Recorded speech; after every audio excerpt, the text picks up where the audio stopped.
family, and welcome back to another week of Papster at your place. It is a pleasure to have you back here again, and I hope you've had a great week. We've had some, very muggy weather this week, and some rain, which I guess was much needed, but it has been very sticky and muggy. So I hope you've been alright at work. I hope you've been alright at school.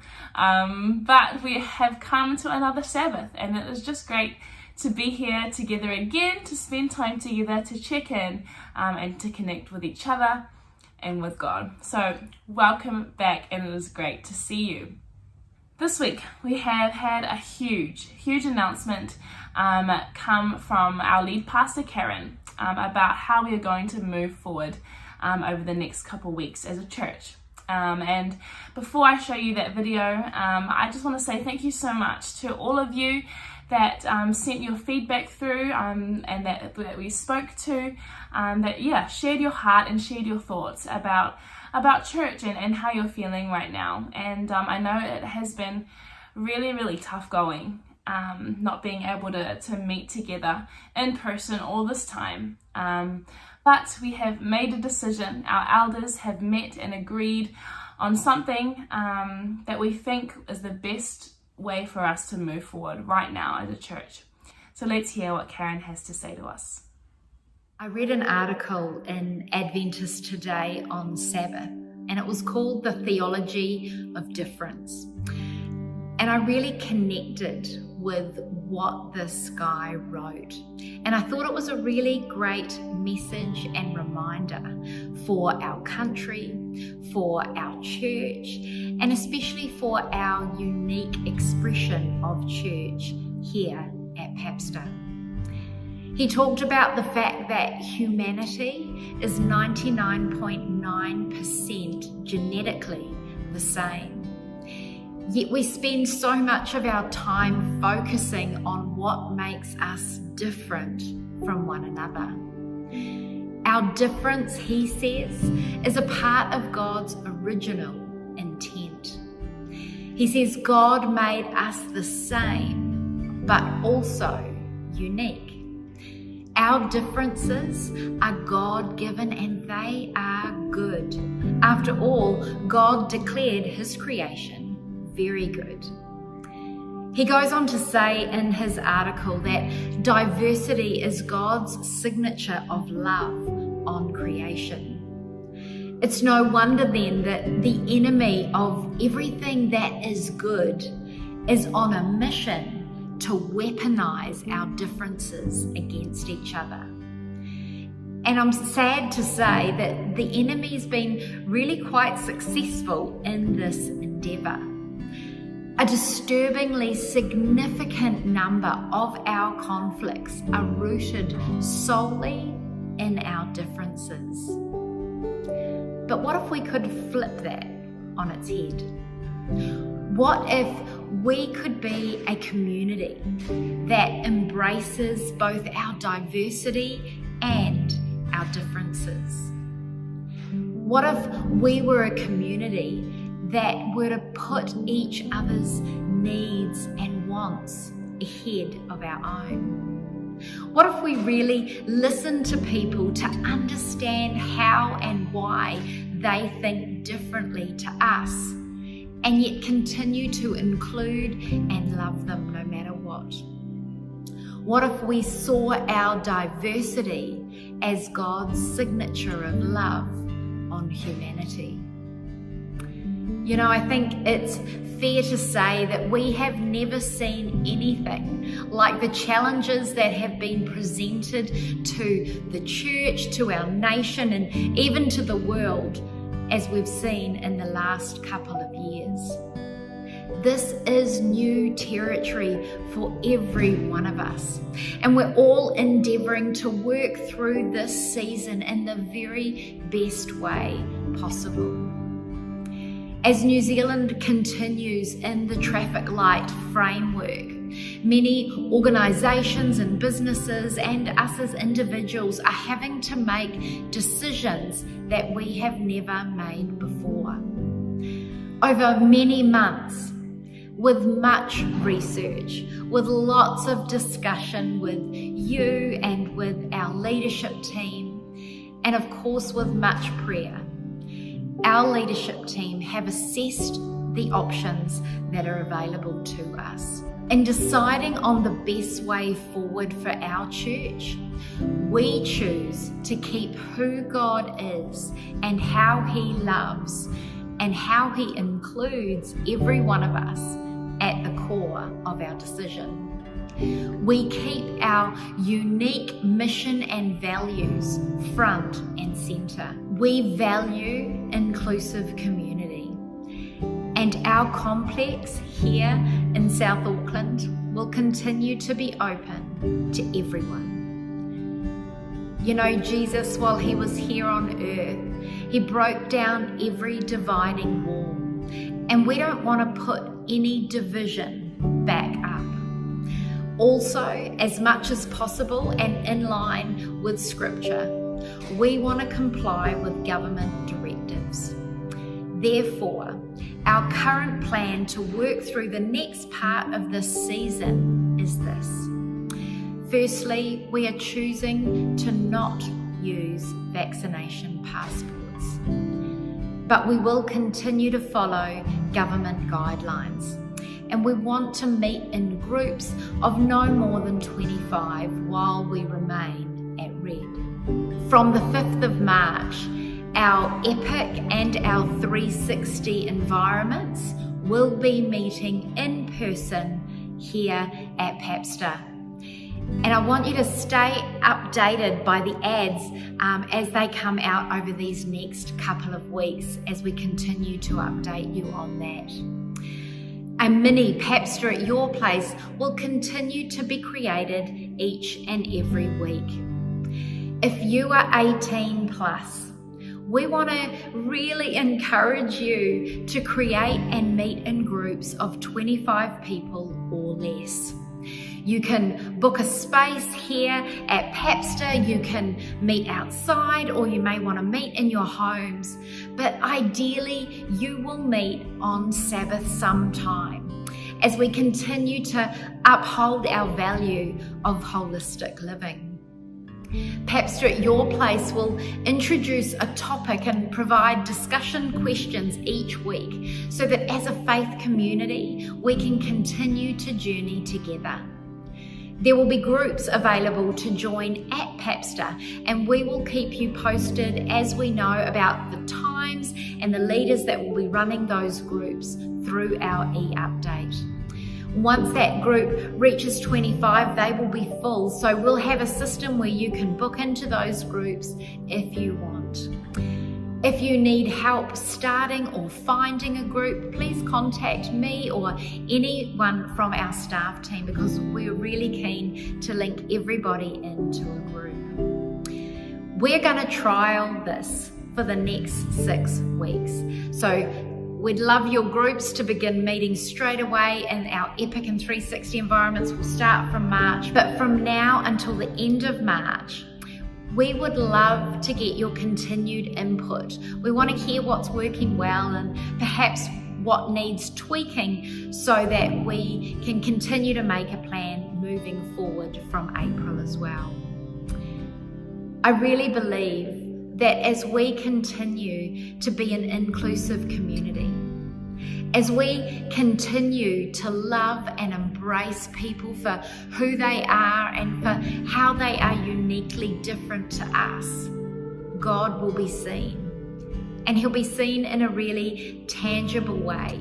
And that will transform our families and our workplaces, our schools, our churches, and our communities. And I just want to thank you. I want to thank you for continuing to walk this journey with God and with other people. And I want to thank you for keeping God and people at the heart of all you do. And I just pray that we would continue to embrace diversity in 2022. Amen. So there you have it, church. We have decided as a church not to ask for vaccination passports, so we will be meeting in smaller groups of 25 or less while we are in the red light. So what you can do right now is start getting your groups together. If it's your life group, if maybe you need your life group to do a bit of a reunion and get together again. Maybe it's about starting a life group or just contacting those that live close to you if you'd like to group together and do that, because that will be happening and starting very, very soon. So make sure you start doing that. I am so excited to get to see each other again and see what the next 6 weeks brings, because I think it is going to be awesome. So let's continue to pray on that, church, and just like Karyn said, continue to speak to us, continue to share with us how you're feeling and how it's going over the next 6 weeks, because we really do want this to be something that works for our church together. And we want this to be a group decision, so we really, really would love your continued feedback on how this goes. But so excited to be moving into a new chapter, and it's going to be awesome. Over the past couple of weeks, we have been preparing you and telling you about the very special giving time we are having today to partner with ADRA to send funds over to Tonga to help them rebuild. And so today is that day. So right now we're going to watch a video from ADRA as we prepare to give. On January 15, an underwater volcano near Tonga erupted, creating a tsunami that caused significant damage. Homes were destroyed, crops and water were contaminated by volcanic ash, and lives were lost. People are now without access to clean water, food, and shelter. And with the ongoing pandemic and the significant ashfall, families are unable to travel over to support loved ones, and international aid workers are unable to provide help. It's absolutely heartbreaking to have family in Tonga and this catastrophe happened, especially when the communications were down, just stepping into the unknown. But yeah, absolutely heartbreaking. Tonga are very resilient people, and they just live off the basic needs. And so all these basic needs taken off them is just heart-wrenching. ADRA have come to assist, which is so good. But my family, we've managed to contact, and they're doing okay, but they're doing it rough and they're doing it tough. And so, any kind of donations or any aid to help will be awesome. Together, we are providing cash assistance so families can buy what they need the most. We're also helping recover crops and ensuring people have food. It's great to know that volunteers have already gifted food to vulnerable families in Tonga and prayed together with those whose lives have been affected by the disaster. It is only through our Disaster and Famine Relief Fund that we are always ready and always there to respond when disasters strike, just like we've been able to respond in Tonga. Your offering this week will ensure that we can continue to respond when people need us the most. Your generosity will provide shelter, water, food, and hope to families and communities affected by disaster. Please give generously to this Disaster and Famine Relief offering to ensure that ADRA is always ready and always there when people need us the most. Wow, what a privilege it is to partner with such an awesome organisation that is doing so much good work over in Tonga. So now is our time to do that. Now is our time to partner with ADRA in helping our families and our communities over in Tonga and help them rebuild again. So have a look at the screen right now. Here is how you can do that by donating. You can do that obviously online and give whatever you can, whatever you're able to, so we can help support ADRA and the work they are doing over in Tonga. So let's give generously, church, and do that right now. Today we have all of our favorite things back. We've got some more music coming a bit later on. We have Epic Time coming up next. But today, what's very special about today is we are starting a new series. And our series is called New Year, New You. And I'm so excited about that. And today, Karyn is kicking us off with our very first message as part of this series. So you know it's going to be great, it's going to be awesome, it's going to challenge us as we do really get stuck into this new year. So look forward to that. It is going to be awesome. But like I said, right now it's time for epic time. So let's check it out.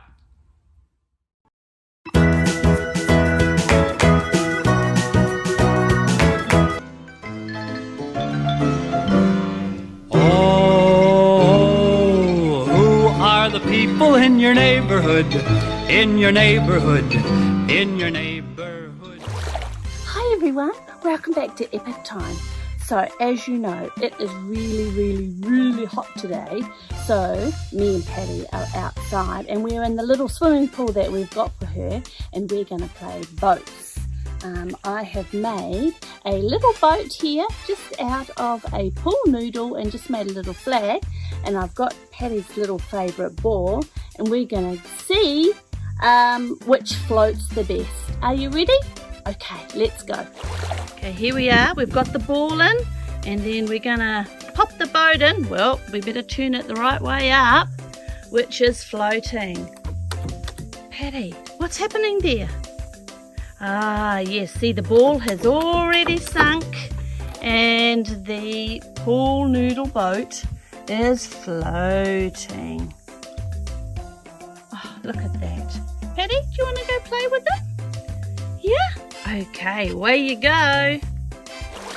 Okay, now it's time to get out the pool, guys, because next up is our worship song for this week. So jump up, come on, let's go.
That's what we'll do.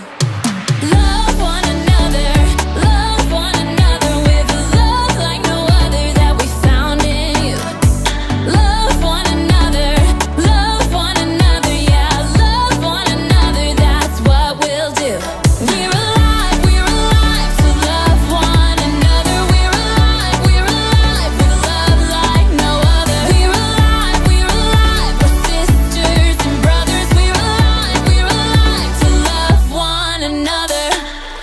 Phew, that was hot work, wasn't it? I'm just having a drink of water because it got too hot in that song, didn't it?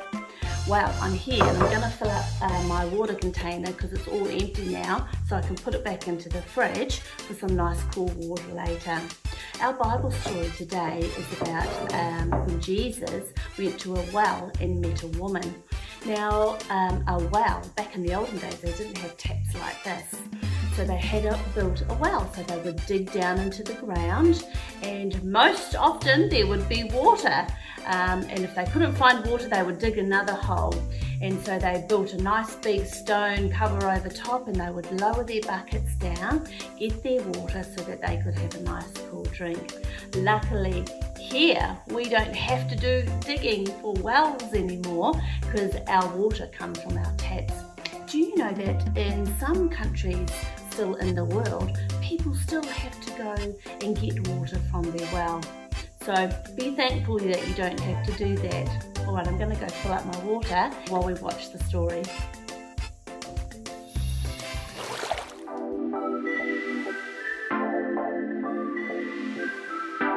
Jesus had been teaching in Judea. He and his disciples began traveling back to Galilee. They traveled through Samaria and stopped in a town with a well. Jesus' disciples went into town to buy food. While Jesus was at the well, a Samaritan woman came to get water from the well. Jesus said to her, "Give me a drink." The woman was surprised. "Why are you talking to me?" she asked. "You are a Jew and I'm a Samaritan." Jesus said, "I asked you for a drink. You don't know who I am. If you did, you would have asked me for a drink, and I would give you living water." The woman was confused. She said, "Sir, this well is deep and you don't have a bucket. Where do you get this living water?" Jesus said, "Anyone who drinks this well water will be thirsty again. But whoever drinks from the water I give will never be thirsty again. In fact, the water I give will become a well inside you, and you will have eternal life." Jesus was talking about the Holy Spirit, but the woman did not understand. "Sir," she said, "give me this water. If I'm not thirsty, I won't have to keep coming to this well to get water." "Go get your husband," Jesus said. "I don't have a husband," the woman replied. Jesus knew she was telling the truth. He said, "You don't have a husband now, but you've had 5 husbands." Jesus was right. "I see you are a prophet," the woman said. "Maybe this prophet could explain something to her," she said. "The Samaritans worship here on a mountain, but the Jews say we need to worship at the temple in Jerusalem." Jesus said, "Soon you will not need to be in either of those places to worship God in spirit and in truth." The woman said, "I know the Messiah is coming. When he comes, he will explain everything to us." Then Jesus said, "I am the Messiah."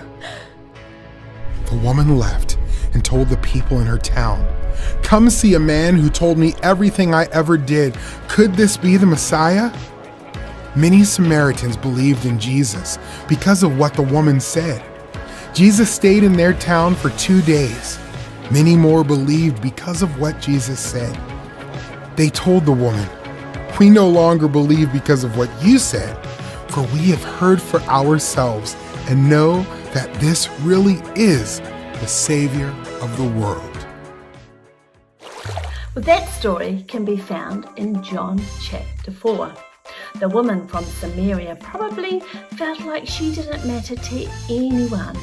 Maybe she even felt like she was invisible. But Jesus really saw her. He showed amazing compassion. He showed the woman that she mattered. He showed her how much he loved her. And Jesus loves us too. And it's important that we remember to share his love with the people around us. We need to show compassion to all the people who are on our block. We need to show others that they matter, especially those who may be forgotten or overlooked. Remember, show others that they matter. After all, we'd want someone to do that for us, right? We'd want someone to show compassion to us. We know how good it feels when someone makes us feel important and valuable. So we need to treat others that way too. We need to treat others the way that we want to be treated. You know, what could that look like for you, you ask? Well, you know, school has just started, hasn't it? for many of you. And I'm sure that there are some new kids at your school who don't have any friends yet or know anyone. And you know, there's a couple of things that you could do. Maybe you could introduce yourself to someone who's just sitting alone. Or if you find someone sitting alone at lunchtime, this is a perfect opportunity for you to go up and say, "Can I sit next to you?" And then you can become friends together. And maybe you could also help someone without being asked. A classic example is if your mum and dad are just bringing in the groceries, you could stop what you're doing and go help carry in those big bags. You know, as a mum myself, I know that that very small task makes me feel so loved and appreciated, especially when I don't have to ask my family to help me. And you know what? I have a sneaky suspicion that your parents would think that too. Well, maybe you could also remember to say thank you when someone does something really nice for you, and really let them know that what they did really meant a lot to you. I bet you can think of some other ideas too that you can show others that they really matter. And with God's help, I know that you can come up with some other great ideas too. Okay, well, that is the end of our epic time for today. And don't forget your memory verse for this month. And also don't forget to look after your friends and neighbours. Oh, who are the people in your neighborhood? In your neighborhood, in your neighborhood. Say, who are the people in your neighborhood?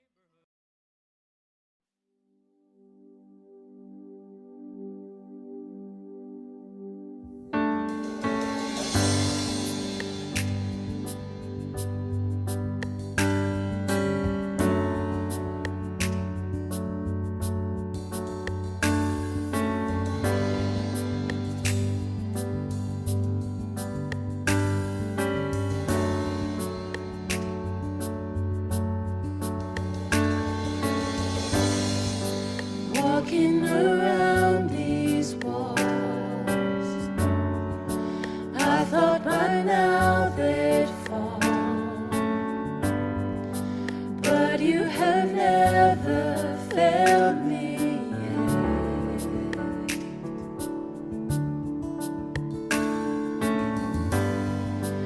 Waiting for change to come, knowing the battle's won, for you have never failed me yet.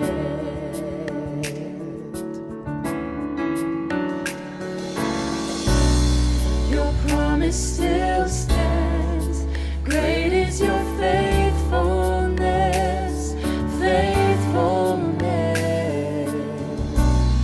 I'm still in your hands, this is my confidence, you've never failed me yet.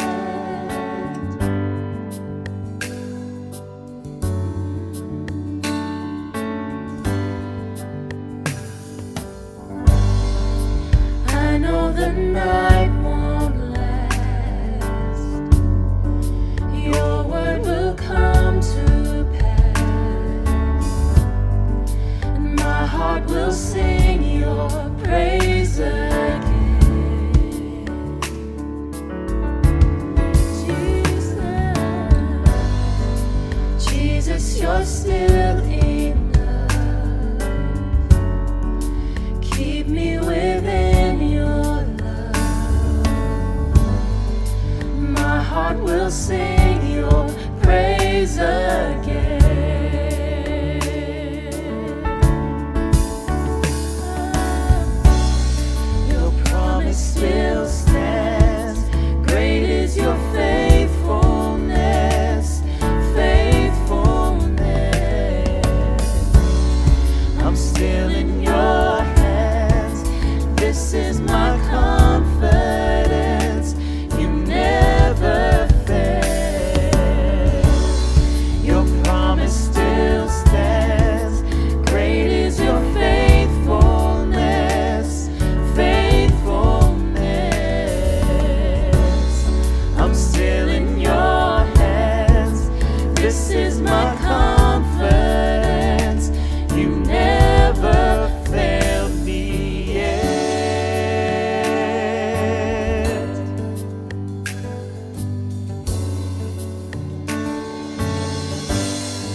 my confidence.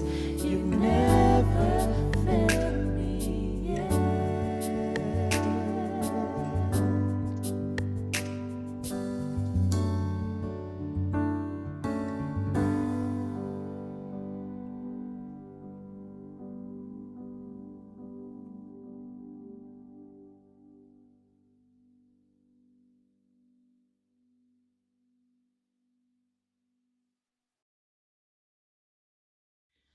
Well, I really didn't think that I would be sharing this message with you on a screen.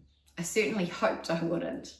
And I've got to admit, I really feel quite sad about the fact that we are still online, but I'm also really grateful for the different ways that we are going to be able to continue to connect with one another in the coming months until we can all be at our complex in Papatoe together again.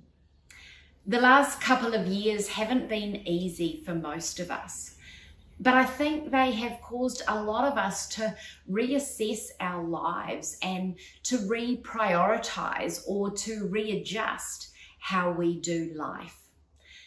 But to do this well takes a whole lot of work, and it takes a whole lot of intentionality actually.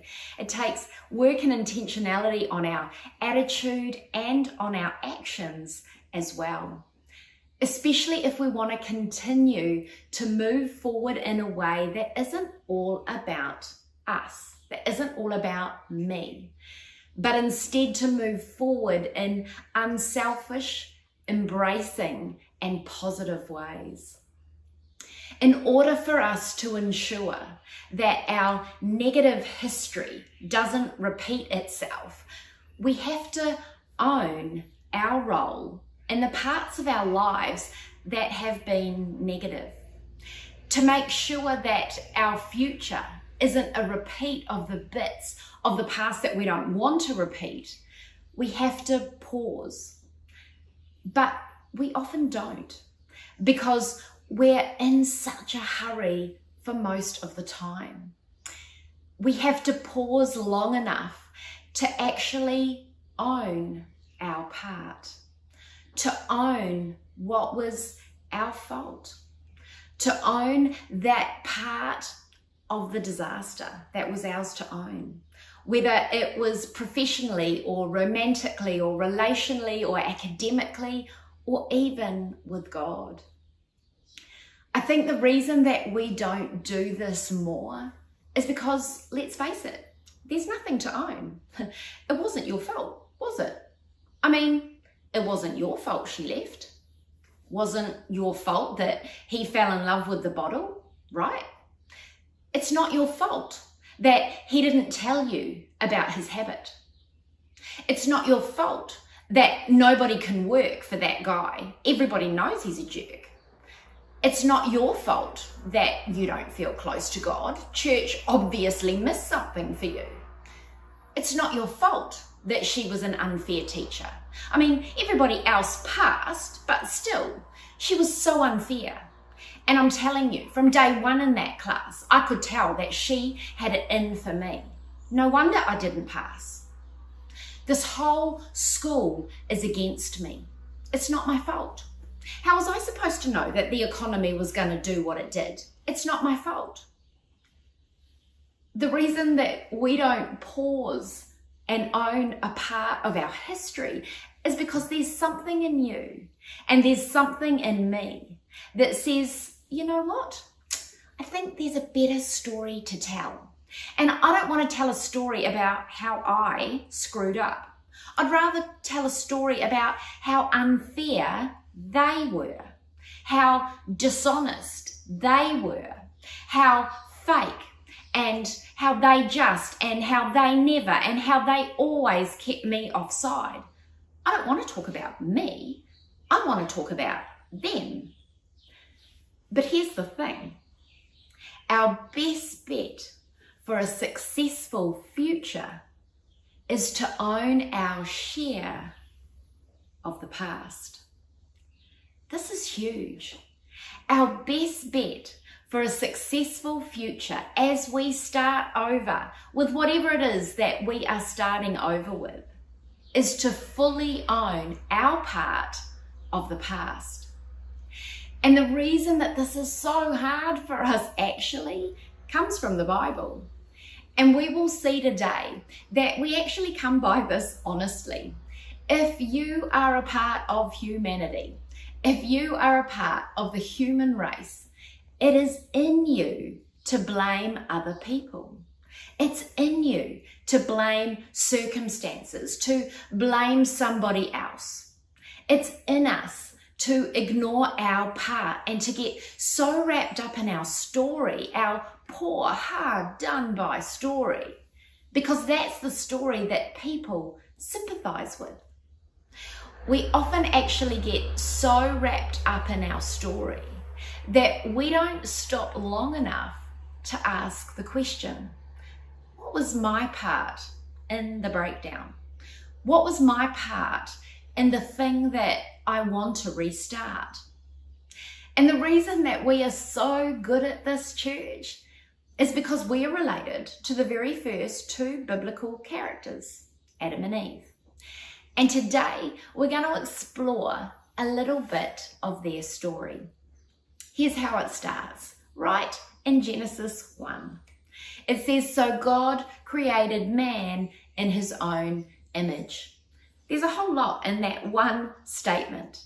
In the image of God, he repeats it. He created them, male and female. Then it says, God blessed them, and he said to them, be fruitful and increase in number. And there's just one thing God says. You see that tree over there? Don't eat the fruit from that tree. Just don't do that. It's not even hard. Just don't eat from that tree. Otherwise, you can enjoy everything. Enjoy this amazing world that I have created for you. And so, of course, they do exactly what we did when we were kids. Some of us actually do it as adults. We gravitate toward the one thing that isn't going to be so good for us. Adam and Eve can't help themselves, and they end up eating from the tree that God has said, just please don't eat from that one. And here's what happens next. Then the man and the wife heard the sound of God as he was walking in the garden in the cool of the day. And what did they do? They hid from God among the trees in the garden. I want us to think about this. They are hiding from God in God's garden. This is not super smart. But you know what? Often when we screw up, we generally do not smart things. Here's what we do. And this is, as the story reflects, an age-old response. We hide. We hide from ourselves, actually, and we hide from the people around us. And we do this because we feel guilt or we feel shame. We hide, and we often hide in really obvious places. And then when we get caught, we say sorry. And no one really believes us when we say it, and they shouldn't, because we've been doing it for 8 years, and the only reason we said sorry is because we got caught. And we know what we've been doing the whole time before we got caught. We know that we're hiding. We hide ourselves, or we hide something. It's what we do when we mess up. We hide until we get caught. But here's what happens next in our story. This is really important. We often get this wrong. It says, but God called to the man. I love this. If you hear nothing else today, church, please hear this. When Adam and Eve messed up, God went looking for them. They had just completely messed up, and God goes looking for them. God is looking for you, and he's not looking for you so that he can punish you. That's often what we think. He's looking for you because he loves you. And when we read the rest of the story, that becomes obvious. It says, God calls to the man, "Where are you?" And Adam answered, "I heard you in the garden and I was afraid." Why are you afraid? Because I was naked. Which is really like Adam is saying, I know I've done something wrong and that's caused me to feel vulnerable and to feel shame. So I hid. And God said, who? Because God knew that there was a who involved. Who told you that you were naked? In other words, who told you that you were guilty? Who told you to feel shame? How did you reach that conclusion? Who told you? Have you eaten from the tree that I asked you not to eat from? And Adam says, I did. I take full responsibility for my actions. I'll take the consequences, but please leave Eve out of it. She is innocent. Is that what happened? Sadly, no, that is not what happened.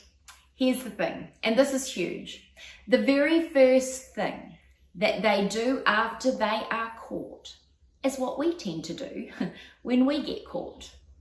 They blame. Here's what happened. Adam says, the woman that you put here with me, she gave me fruit from the tree and I ate it. In other words, okay, God, hang on here for a minute. God, this is your fault because you gave that woman to me and this is her fault. So you guys get together, you work it out, and then you can come and apologize to me. And look, maybe when I've cooled off a bit, by the time you guys come to me, after you've worked it out, I will be gracious and I will forgive you both because, this is clearly not my fault. Here's the really interesting thing about Adam's statement. It was true.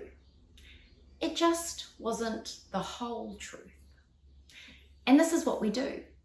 In our past, when things fall apart, whether it's financially, relationally, romantically, academically, whatever it is, we tell a story that is mostly true. We just don't tell the whole truth. And after we tell a story that is 90% true for long enough, we start to believe it as the whole story. And we hide in that story. But if we don't own our part in our history, if we don't own our own story, then we lay the groundwork to mess up our future. Then God says to the woman, what have you done? And the woman says, the serpent deceived me and I ate. It's not my fault. Again, what she says is true. It's just not the whole truth. And here's what I want you to know. This is so important. If we don't stop long enough to take responsibility for our part of our story, the part of our story that meant we have to start over again, we will drag it into our future. No matter how small it is, no matter how insignificant, and ultimately we end up undermining our own happiness. The reality is we can't blame our way into a better future. We can blame our way into the future, but we can't blame our way into a better future. You see, blame enables us to smuggle our issues into the future. Do you know what I mean by smuggle? It's like if nobody knows about it, if I don't have to admit it, and everybody feels sorry for me when I share my story, then I can keep my part tucked into my pocket. And I can carry that part into my future.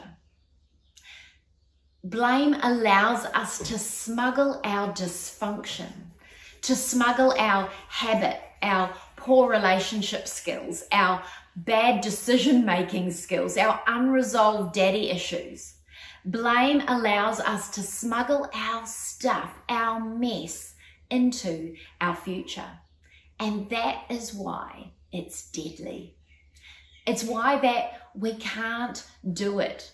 It's why before we start over, or as we begin to think about starting over, we need to stop and we need to ask some difficult questions.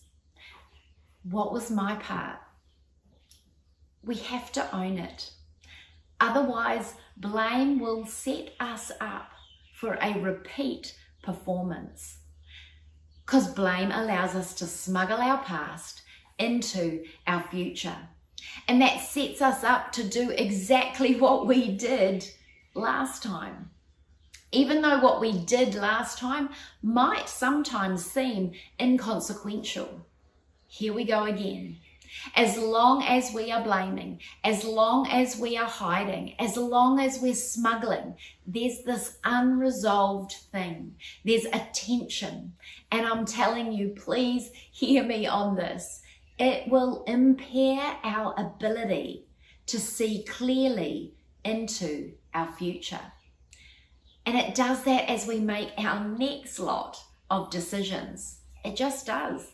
It distorts our ability to make good decisions.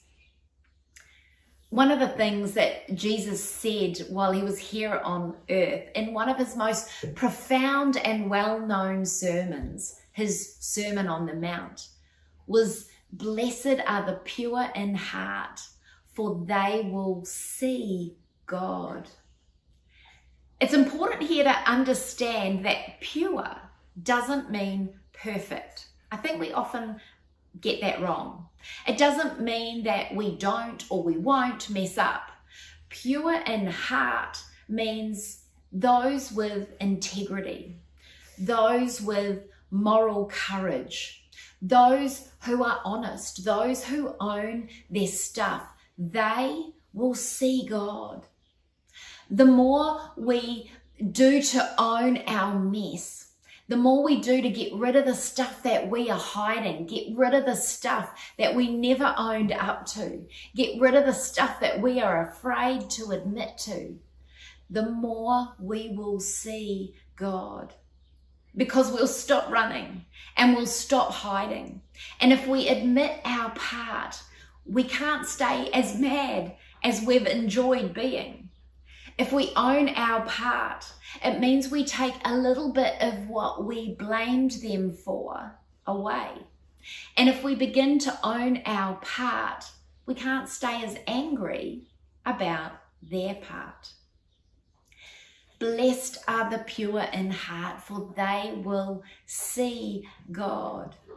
As long as there is something that we are hiding, as long as we stay in a place where we're kidding ourselves, we lack the clarity that we need to make sure that next time is better than last time. This really does matter, Papster. So here's what I want us to do. And I want us to do it today, because tomorrow we'll be like, oh my, she almost got me, but it's Monday and I'm moving on with my life. Here's the thing, this is big. To make peace with our past, to move on without our past dragging us down, we need to own our piece of our past. This is life-changing. To make peace with our past, to resolve our past before we move into the future, we must own, we must admit and recognize and embrace, we must bring front and center our piece of our past, the part that we contributed to, the part that caused us to have to start over.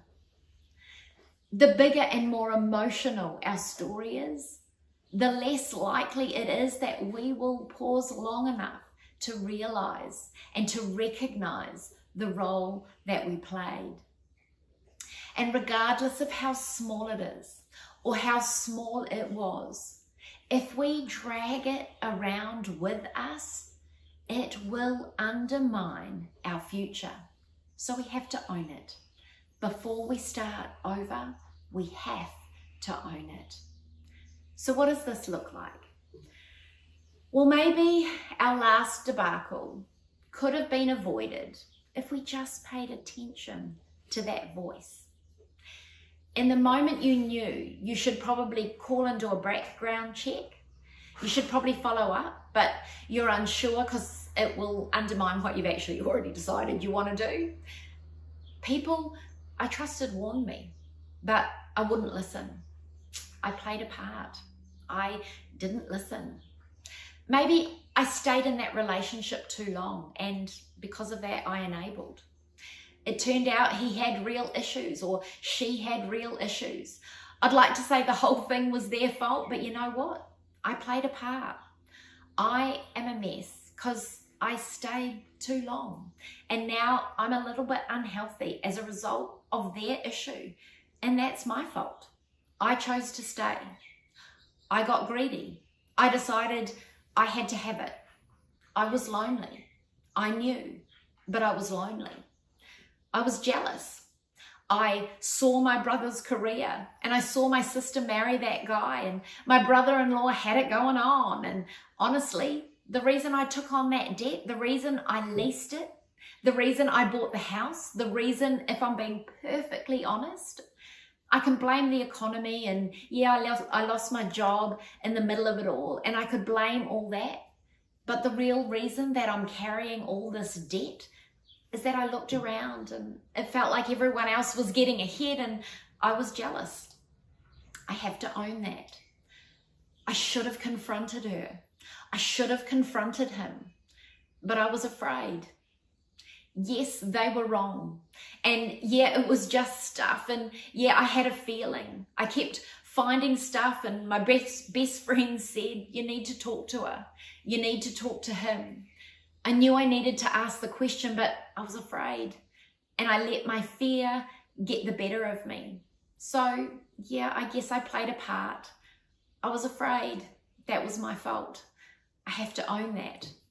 I kept telling myself I could handle it, but the truth is, it was handling me. I lied to myself. To make peace with our past, to make sure that we don't drag it into our future, we have to own our part of our past. It might be embarrassing. It might be emotional or difficult. It will probably take the energy out of your story, but it will bring you peace, and you will gain clarity about your future. Please don't smuggle your past into your future. Own it. Because here's the good news. Next time, it really can be better than last time. And not simply because we want it to be, but because we will plan for it to be. And we plan for it to be better by owning it. And once we own it, there's another really important step. And we are going to explore that next week. So remember, today, this afternoon, whenever it is that you are watching this, take some time to stop, to pause and reflect, and to think about what you need to own. And then make sure that you tune in next week to discover the next important step that we need to make to create a new you. Amen. Thank you so much, Karyn, for challenging us with that awesome word this morning. It has just been great to hear how we can really step in to this new year and start to see a better version, or become a better version of ourselves. And yeah, thank you for challenging us this morning. I know I've been challenged, and I'm sure all of us have. So excited to put those things into practice this week. But that's it for us today for Perhaps Stay at Your Place. Thank you again so much for tuning in. I know we've been at this thing for a while, so really, really appreciate you continuing to come and tune in every week and connect in with us. Please remember to stay connected this week with each other, but also with us. Our e-updates are back, so make sure you are checking that every week for updates that are coming. Remember to start to get your group sorted, your life group, the group that you're going to meet with every Sabbath, from in a couple of weeks' time when we start this new way of doing church in small groups and having discussions and connecting. So have a think about that, make some calls this week, reconnect with those people if you need to, because we really would start loving you to start getting those groups sorted. And remember as well, our Epic and 360 environments will be running live in person at church from the first weekend of March. So get ready for that too. It is going to be great. But I know that has been a lot of information, church. But again, if you need to refresh yourself, if you have any questions, head to our e-update and Karyn's video message is there. Or just contact anyone on staff and we'll be happy to help you out with any information that you need about us moving forward. But for now, we are staying online for a couple more weeks till the end of February. So we will see you back here, same time, same place. But until then, stay safe, be kind, church, and we'll see you next time.